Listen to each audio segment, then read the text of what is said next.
வாங்கம்மா வாங்க. நம்ம கடையில் இருக்கிறதெல்லாம் பார்த்தீங்களா? காய்கறிலாம் ஃப்ரெஷ்ஷாக இருக்கு.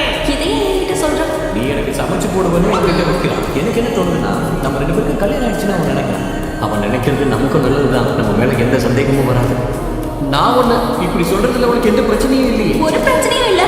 நான் மனைவியா இருக்கேன். ஒரு லூபின் பெண்ணுக்கு பழமையான கணவர் கிடைக்கிறது எவ்வளவு பெரிய விஷயம். அதெல்லாம் இல்லம்மா, நம்ம கல்யாணம் மாதிரி தான் நடிக்க போறோம். அது என்னவா வேணா இருந்துட்டு போகட்டும். எஜமானரே இல்ல என்னங்க என்னது என்னங்கம்மா?